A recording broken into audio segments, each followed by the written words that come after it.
राम नारायण राम।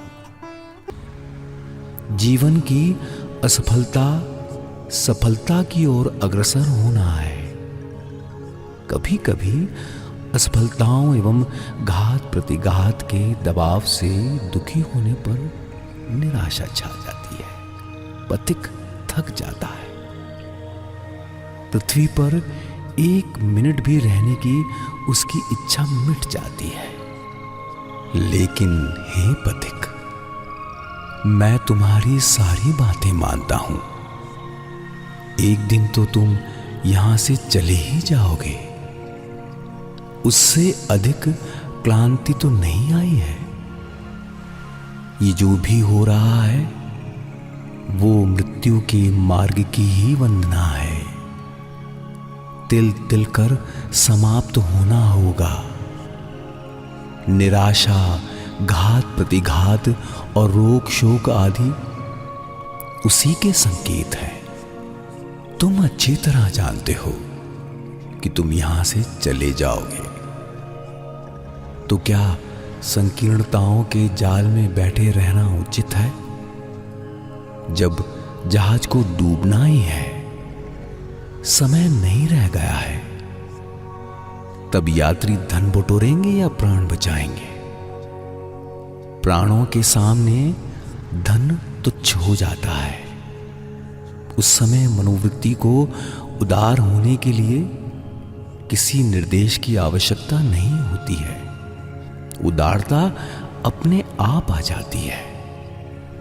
उसी तरह जब तुम जानते हो कि जहाज डूबेगा ही, आज हो या कल तुम्हें जाना ही पड़ेगा।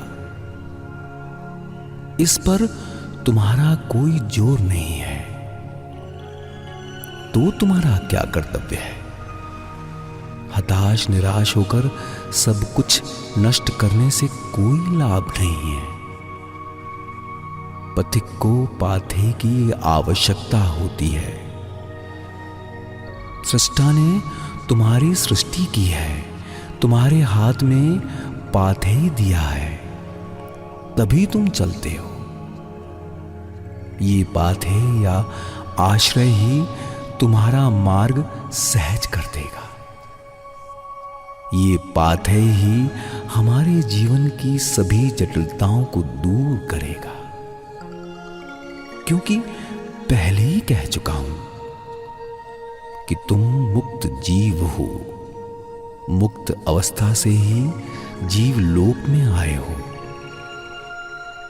जब पाथे तुम्हारे पास है तो हे पथिक, अपनी यात्रा आरंभ करो। तुम्हारे मुक्त मंत्र के प्रभाव से सारे अंतराल बादल की तरह दूर हो जाएंगे। हर दिन आज्ञा चक्र में त्रिनयन के उदय और अस्त में सूर्य को देखते हो। जीवन का उदय भी इसी प्रकार होता है। निर्भीकता पर दृढ़ रहकर, शरणागत बनकर पूरे मन से गुरु के दिए हुए बीज को देह वीणा यंत्र के सुर से मिलाने पर इस वीणा से यही मंत्र ध्वनित होगा। तुम्हारा यंत्र तुम्हारे मंत्र में स्वर मिलाता रहेगा। तुम्हारा मन और शरीर इसी सुर से बने हैं।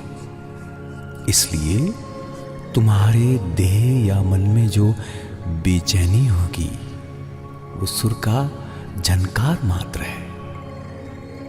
तुम सुर में प्रतिष्ठित हो, सुर में ही प्रतिष्ठा प्राप्त करोगे, क्योंकि यही नियम है।